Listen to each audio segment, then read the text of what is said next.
السلام عليكم ورحمة الله وبركاته. ازيكم يا جماعة عاملين ايه؟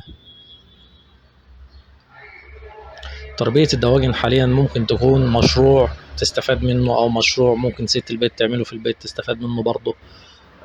اصبحت صنعة ما بقتش زي الاول ان انت بتربي وما انتش عارف هتمشي مع الفراخ ازاي او ايه المشاكل اللي ممكن تقابلك. حاليا لا، دي صنعة بتحط فيها فلوس بتستثمر فيها ولازم تستفاد من وراها، لازم تربح من وراها ما تخسرش ان شاء الله.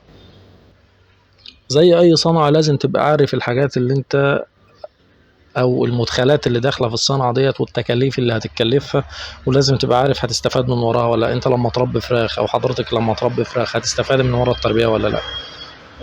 زمان كان كل بلد عندها الطيور اللي هي مستوطنه في البلد اللي هي بتربيها، اصلا الطور البلدي بتاعت كل بلد.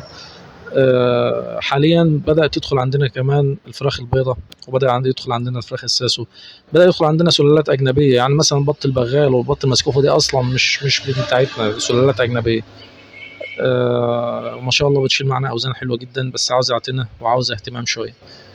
المشكله حاليا اللي بتقابل الناس مش في توافر الحاجات دي، مش في توافر الخامات اللي انا هشتغل بيها، لا الخامات متوفره، البط متوفر والفراخ متوفره في كل مكان، المعامل منتشره. المشكله اللي بتواجهك دلوقتي دايما، او التحدي اللي بيواجهك دلوقتي، ازاي هتابع وازاي همشي مع الحاجه ديت عشان تطلع معايا بعد كده ان شاء الله بدري.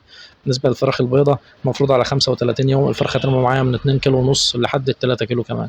الفراخ الساسو المفروض على 60 يوم او 50 يوم كمان ان شاء الله تبقى معديه ال 2 كيلو. عندي بط بغال، عندي بط مسكوفي بيرموا اوزان عاليه جدا، على الست شهور البطه المفروض 5 6 كيلو. عندي البط البيور المفروض على شهرين شهرين ونص بالذبح، البطه بتعمل معاه مثلا ايه، 4 كيلو في الحدود دي. فانا المفروض ان انا اعلي وزن البطه لاعلى حاجه، او وزن الطير عموما لاعلى حاجه، وباقل تكلفه، باقل تكاليف، يعني ما يسحبش مني علف كتير ويجي معايا في مده بسيطه. تمام كده. احنا ان شاء الله هنتكلم عن كل انواع الطيور اللي ممكن الناس تربيها.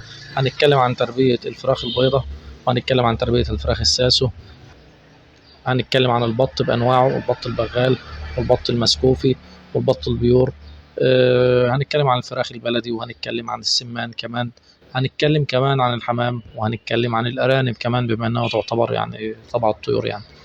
ان شاء الله اي حاجه هتحتاجوها هتلاقيها موجوده عندنا في القناه باذن الله. احنا نتمنى ان الناس تستفاد، نتمنى ان الناس فعلا تتجرأ وتربي وما تخافش. يعني ان شاء الله كل حاجه، الخبره اللي انت محتاجها هتلاقيها هنا، كل حاجه محتاج تتعلمها هتتعلمها من هنا من الفيديوهات بتاعتنا.